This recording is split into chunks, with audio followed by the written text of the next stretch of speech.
Hey guys, it's Callum here from forestfanjr and welcome back to another vlog, one that I didn't think I'd be making anytime soon, School Rant Part 3. And this one, instead of going into things that are wrong with school in general, like the previous two parts, you can check those out from the vlog playlist in the description if you're interested.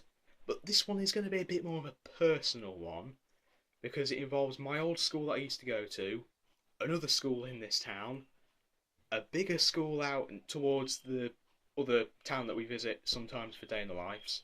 But yeah, those three schools basically. Now, I used to go to what I'm going to call School A for this video for privacy reasons. My sister, she still goes there. But earlier this year, about June, mid-June time, the other school over in the other towards the other town, which I'm going to call School X, they decided to sponsor School A because the previous sponsorship expired. And this is something that apparently, from what I can tell, was requested by the Regional Schools Commissioner, who, by the way, got the job of Regional Schools Commissioner about a month before this happened. So basically, School X effectively owns School A, but with the sponsorship, I don't think they're really supposed to do anything with it. Because the previous sponsors, the Academy's Enterprise Trust, they didn't really do anything with it. They were just kind of there. However, School X have, well, interfered with things on quite a massive scale. They've, or kind of, well, they've been ruining School A, to put it simply, and they also bought out what I'm going to call School B, which is another school in this town. They've been ruining both of them. I don't know how they can ruin School B any further, but sometime about September next year, by then they plan to have successfully merged schools A and B into one school, which, for the sake of, again, privacy, I'm going to call Town Academy. School A, they've got planned to be the Town Academy North Campus, which will be for the years 7s and 8s. School B, they've set that to be Town Academy South Campus for the years 9s, 10 and 11s. At first, they were just going to improve the classrooms and improve the supplies and ensure we've always got proper teachers, that sort of thing, which sounds alright. But what they've been doing to achieve all of that, to achieve all those improvements and to get the high grades that they set for their extremely high standards, they've basically annexed the place and turned it into Alcatraz version 2. When I went there, going inside the building felt like this. And now, based on what I've been told by my sister, walking in the building now feels like this.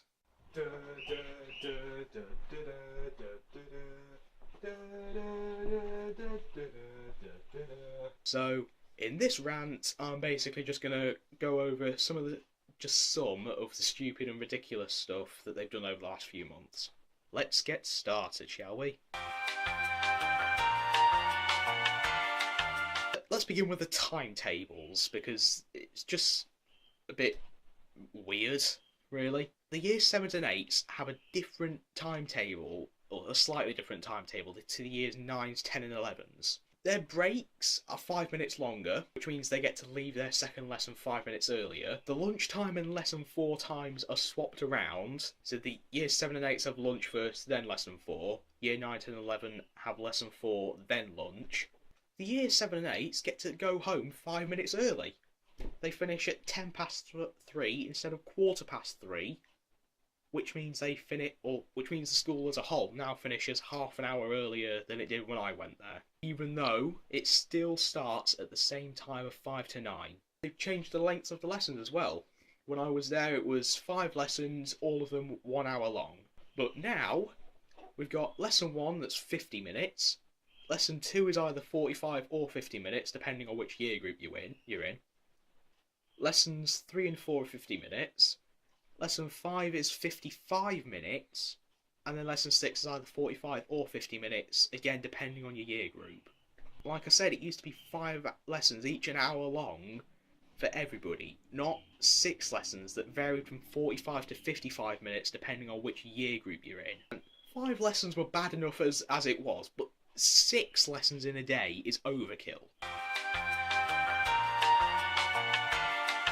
So let's move on to the new system for when you have to go to the toilet in lesson.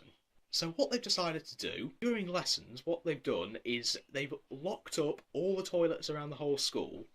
So when you need the toilet during the lesson, if they decide to let you go, then you have to take a small toilet pass with you. You then have to do, unsupervised by the way, you go to the main reception and you have to get a key which is attached to like a block of wood about like that big, which just says toilet on it.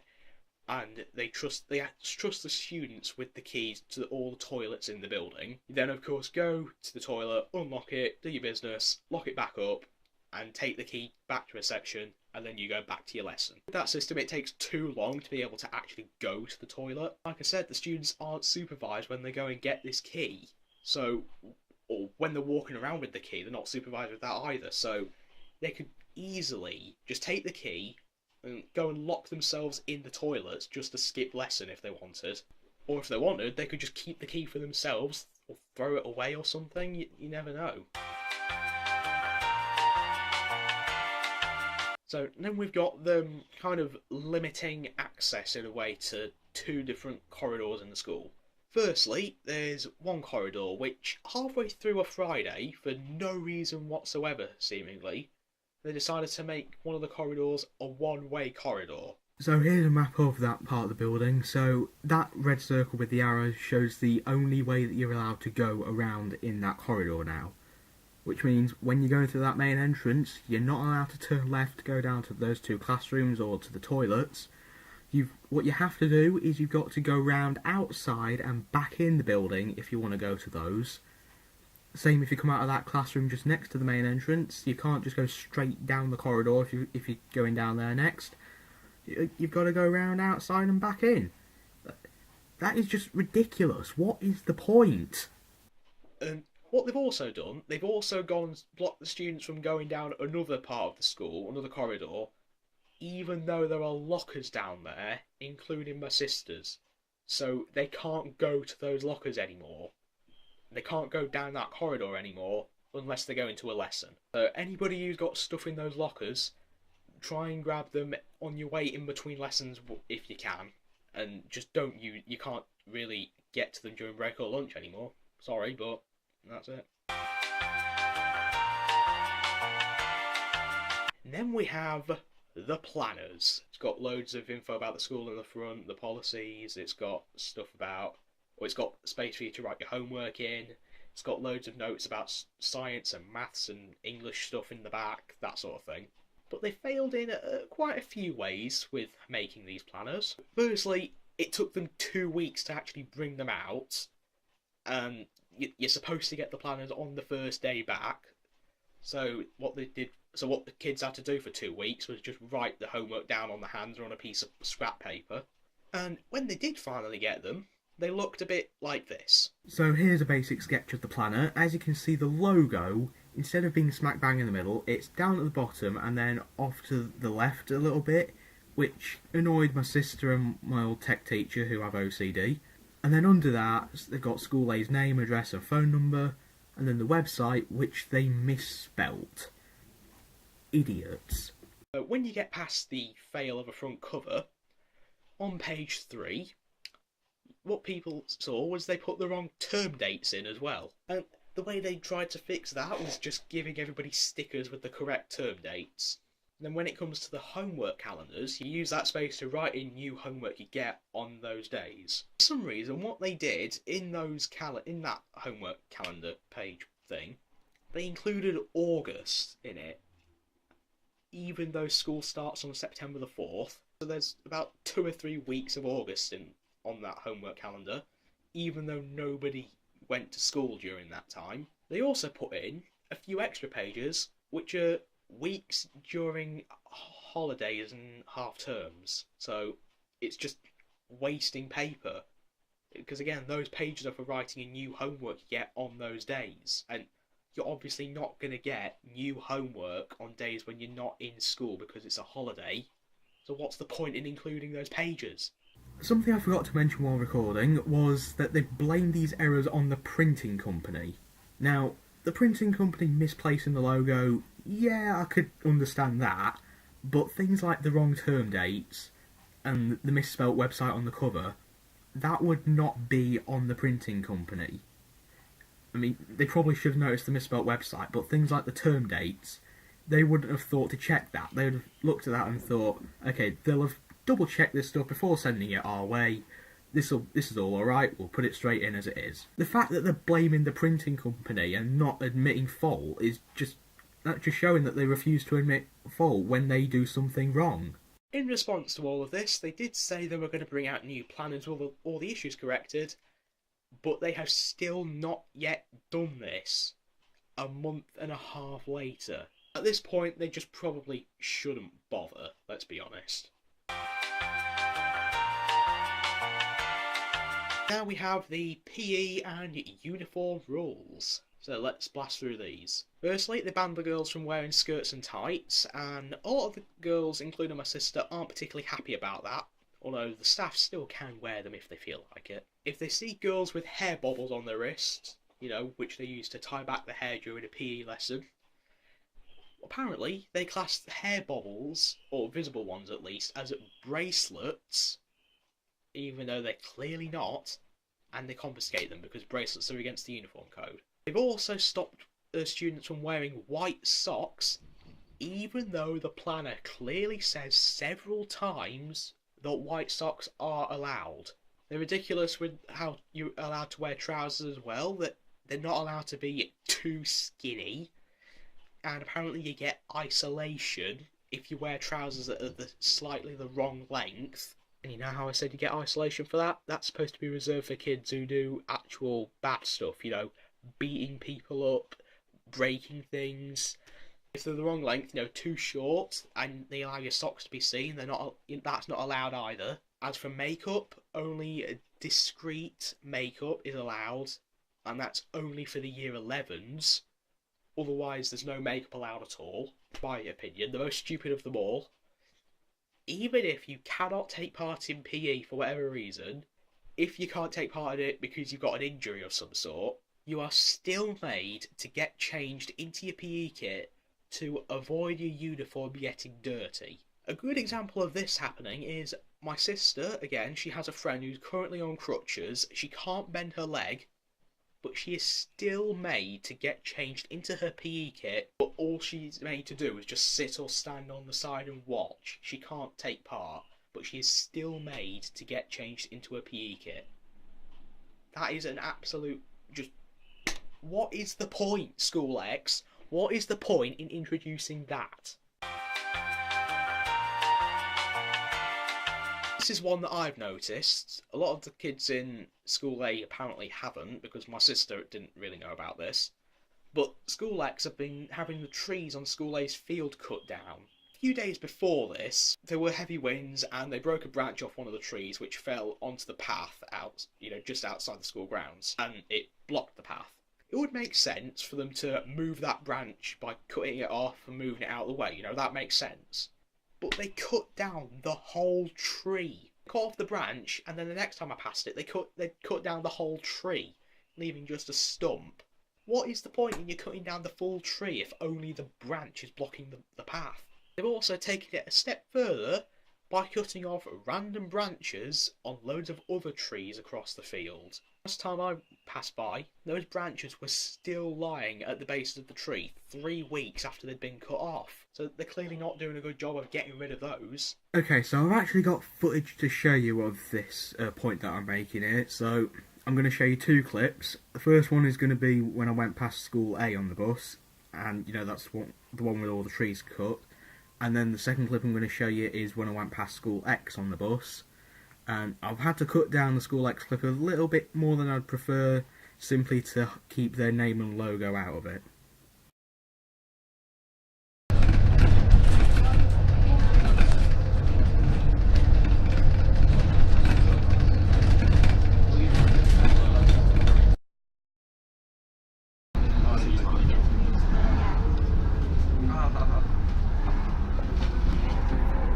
As far as I'm aware, apparently School X haven't really said anything about, cutting down the trees. So I don't know what their justification for doing this is.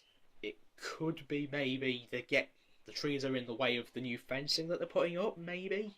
But the fencing is not in the way of the trees. There's plenty of space, so that surely isn't a good reason for cutting down the trees. That's the only justification I could think of for them cutting them down as well. Other than that, I can't see any reason why they'd cut them down. Maybe they're cutting them down a bit because they're some sort of a danger to the path or the road outside, but if that's the case, they clearly haven't seen the trees on School B site, where there's giant branches hanging over where the bus would park, or where the bus would stop, rather. And they clearly haven't seen the trees on their own site. If any of the branches broke off those, they may not only block the pavement, a little bit more wind, they'd be going off onto the main road, which is just coming off of a roundabout. So if they're cutting down the trees because they're going to be a danger to the path or the roads, they might want to start with the road trees and work on those first. I'm pretty sure cutting down the trees and cutting off the branches for no reason, I'm pretty sure cutting down trees is violating any sort of looking after the environment policy they have. I've also heard that they're planning on replacing the quad, which is basically where the kids all hang out during break or lunch. They're planning on replacing the quad at School B with a playground. They've called it a playground several times in letters that they've sent home. A playground for teenagers. Remember, School B is the site for the year 9 to 11s, which are aged 13 to 16. Take it from my personal experience, students that age, they just kind of stand around in a corner somewhere, or they just walk around the place randomly, or they play football. They don't play playground games like hopscotch or tag. Don't know yet for sure if they're planning on building or knocking down the quad and replacing it with a playground on School A's site as well. Or if they do, it wouldn't be quite as bad, because that would be for the year 7 and 8, 11 to 13 year olds. Just please stop, School X, just don't do that. A few extra points and then I'm going to start wrapping it up. If you're off ill for 3 or more days, they want you to get some sort of appointment card from the doctor or the hospital, even though they don't really give those out anymore.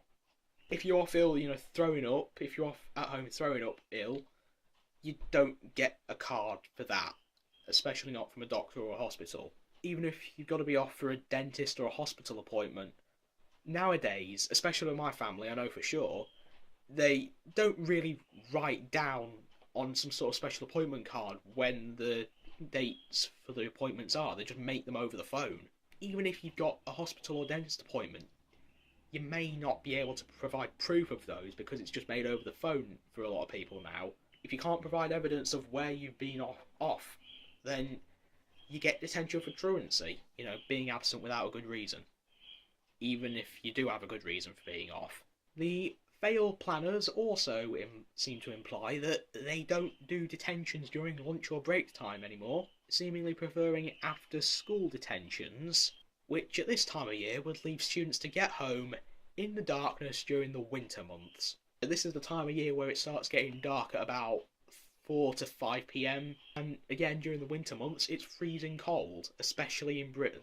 Walking home in the freezing cold in the pitch black. Some of them may not even have a way home after that. They've also decided to ban hair gel. Don't know what harm hair gel is going to do. They've banned what they call bottles of liquid paper, otherwise known as Tipp-Ex, because they deem that as dangerous and poisonous. I mean, it's only poisonous if you drink it. If you use it correctly, using it to blank out something you've written wrong in pen, then it's not a danger. And they've also banned smartwatches. It only seems that Apple Watches qualify under that. Like I said, these things, they're not dangerous. They don't make it more difficult to learn. There's no reason for them to be banned. The planner also says that failure to enter homework into the planner can result in detention. Doesn't specify if you get away with it if you actually do the homework. The way that's written, it just implies if you don't write your homework down in your planner, even if you do it, you still get a detention. And I hope that is not actually enforced.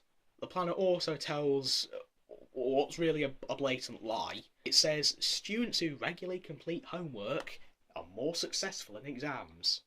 And I know full well that is not true, because if it was, I would have gotten A stars and A's in all my exams, not C's and D's. Anyone who was at school with me can vouch for me always doing my homework and handing it in. But that's all the points that I'm going to go through for this video. I've gone on for long enough as it is. Bear in mind throughout all this that I'm just a former student who's now an outsider looking in on what's going on. All I've talked about, all my info on this has come from my sister who still goes there, as well as whatever I see whenever I pass by the school from outside. Now, if any staff at School X happen to see this, if they know who I'm referring to as School X, by all means, you're welcome to correct me in anything that I've gotten wrong. If you decide to have a go at me, bear in mind, if what I'm saying is correct and your treatment of the kids and all that is just terrible, just bear in mind I am using my right of freedom of speech. I'm simply talking about what I believe to be a huge mistake. I'm perfectly in my right to say all this, so don't try and take this down, okay? I'm not suggesting that you have done in the past. It's just something that a lot of big companies or people tend to do if somebody fairly exposes them for their wrongdoings. I'm also perfectly in my right to encourage others to speak up if they agree with all that I've said and agree with how stupid a lot of this stuff is. School X, if you do something to try and take this video or channel down, I will be fighting back, so don't try it. If any students watching this who goes to School A or School B, if you know what I mean by those, if you want to start a group like Dumbledore's Army from Harry Potter and the Order of the Phoenix, then I say go right ahead. Fight back like they did against Umbridge and the Ministry of Magic. And also share this video around with your friends. That might help me and your friends a little bit in some way. I don't know. If you do agree with most of or all of what I've said in this video, if you agree with just how stupid and ridiculous some of these rules are, then I encourage you to make your voice heard, okay? Make a video like this, complain to your parents or your teachers, or complain to your regional schools commissioner. So that'll be it for this video. I probably should wrap this up now, so thanks for watching. I hope you enjoyed. Like if you did, subscribe if you're new around here, and goodbye.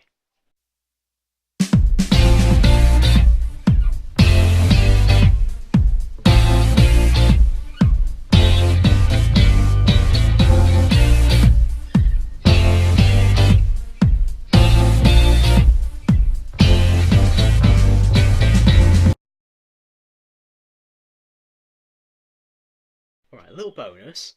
I did a bit of extra research. I found School X's page on Wikipedia. It says on there that the guy in charge of this whole merger of schools A and B, turns out in 2008, apparently, he suspended 74 pupils for downloading and playing a game on the school computers. Doing that thing at School A would usually just get you a detention, at most. Just think about that. Would you rather get a detention which will last for about 20 to 40 minutes for doing that? Or would you rather get suspended from school for a day or two, which will appear more damaging on your record for the future? Which would you rather have just for playing a computer game? 20-minute detention or a permanent mark on your record saying that you got suspended? Take your pick.